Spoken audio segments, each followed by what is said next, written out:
ibunya para penafsir Al-Quran, Abdullah bin Abbas, anna Rasulullah sallallahu alaihi wasallam, bahwa Nabi Muhammad sallallahu alaihi wasallam laqiya rakban, Nabi berjumpa dengan orang-orang pemilik penunggang unta,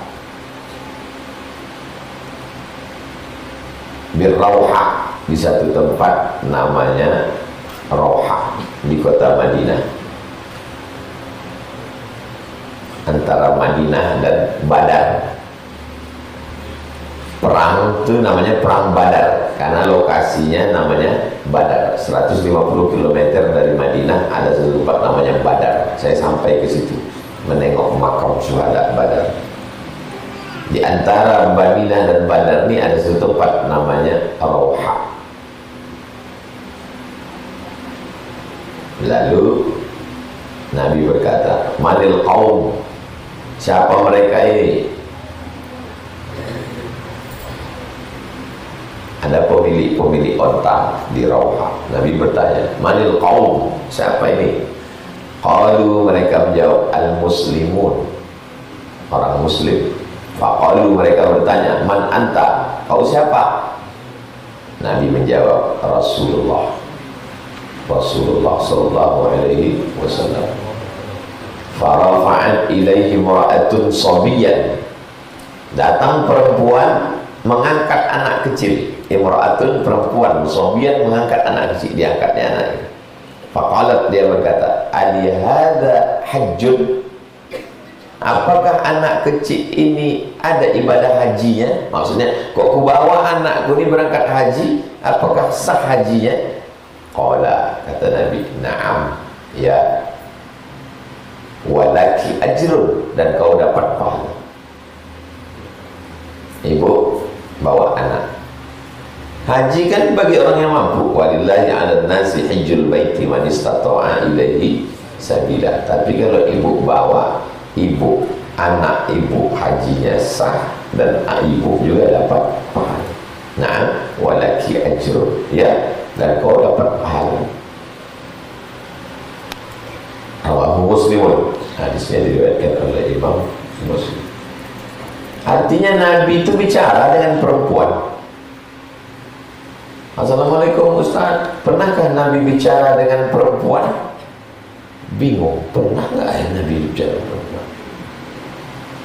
Inilah dulu waktu kami belajar sama Ustaz Somad Banjari Solihin, pernah Nabi berjumpa dengan suatu kaum, tempat lokasinya antara Madinah dengan Badar, nama tempatnya Rauha. Nabi bertemu dengan segerombolan orang pemilik unta.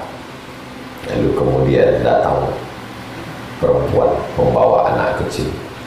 Ya Rasulullah, apakah anak ini ada ibadah hajinya? Nabi menjawab, na'am, ya, walaki ajrun, kau bawa anak umi haji, hajinya sah dan kau dapat pahala.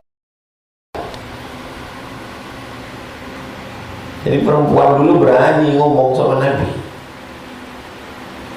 Ada dialog, bertanya. Rawahu Muslimun, hadis riwayat Muslim. Itulah 4 hadis, 3 hadis. Bahasa lupa berapa jumlahnya, hitung prediksi terbanyak. Kapan akil balik? Akil balik saya umur 10. Waktu setelah itu tak pernah puasa. Biasanya di awal sama di ujung aja Ustaz. Ya, berarti kalau di awal di ujung 28, puasa 30, awal sehari, misalnya tinggal 28.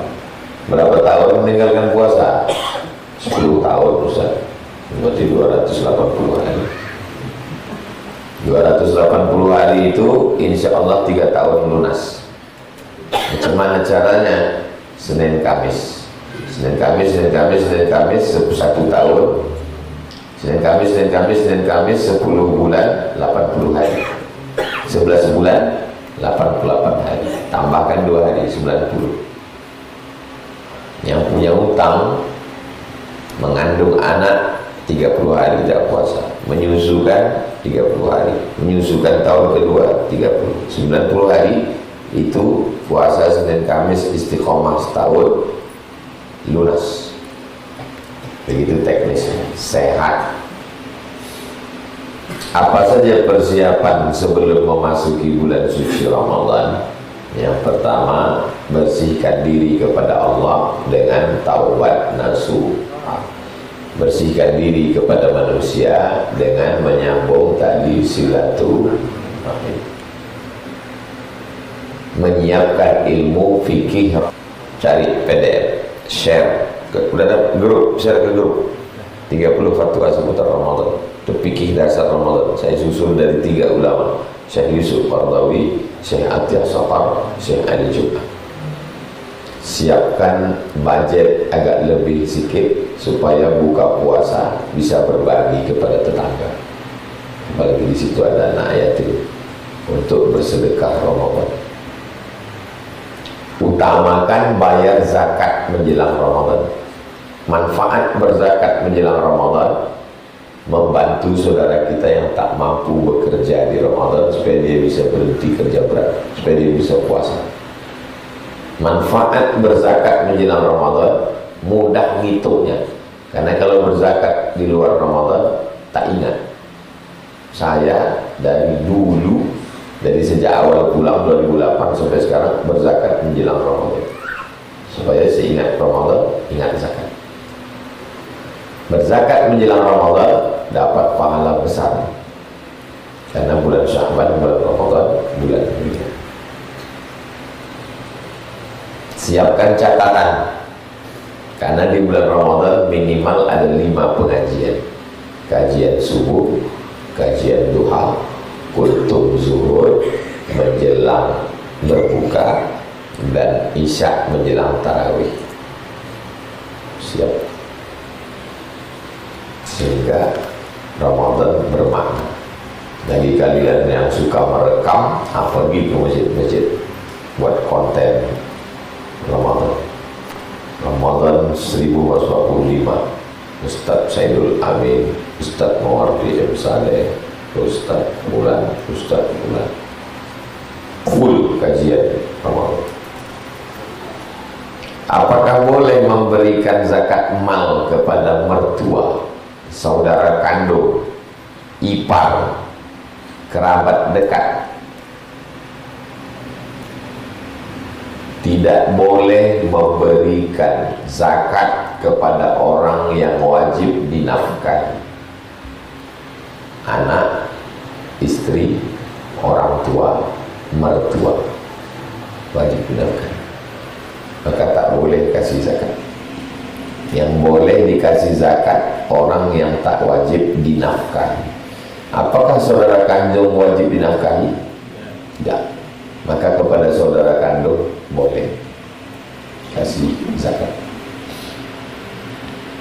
Kaedahnya tidak boleh berzakat kepada orang yang wajib dinafkahi. Maka tak boleh berzakat ke anak, tak boleh zakat ke istri, tak boleh zakat ke orang tua. Tapi ke ipar boleh, saudara kandung, kerabat boleh.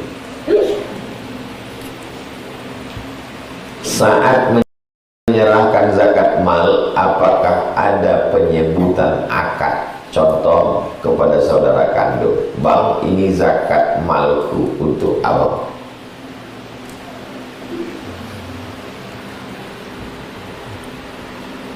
Ini ditanyakan orang kemarin.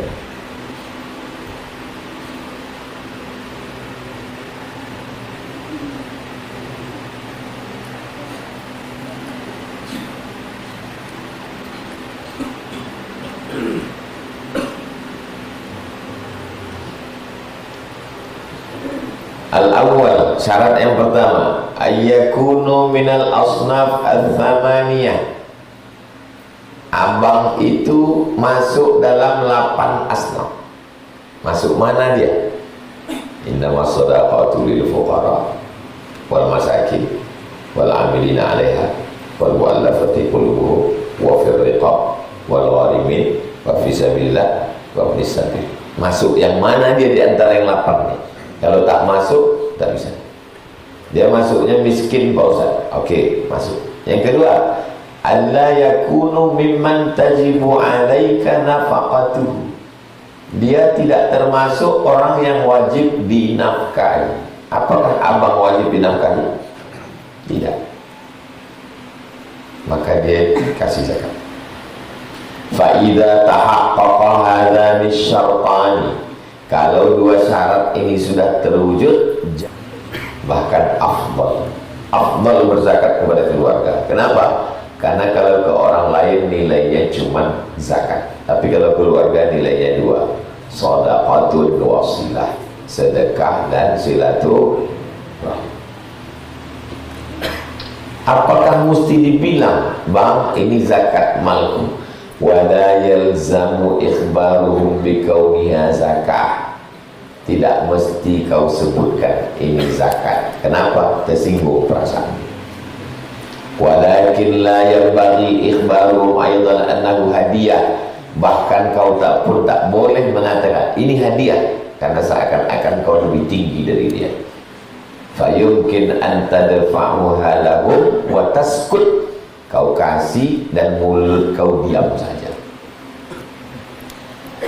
Masukkan ke amplop, ha. Tapi dalam hati niatnya aku bayar. Jelas? Kasihkan, ini zakat gue bang, ini zakat gue dek. Kau kan fakir miskin.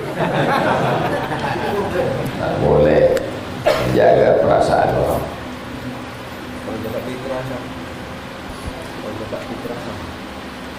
Zakat secara umum, zakat mal, zakat rikas, zakat gaji, zakat fitrah, tak ada beda. Ambil beras, kasihkan.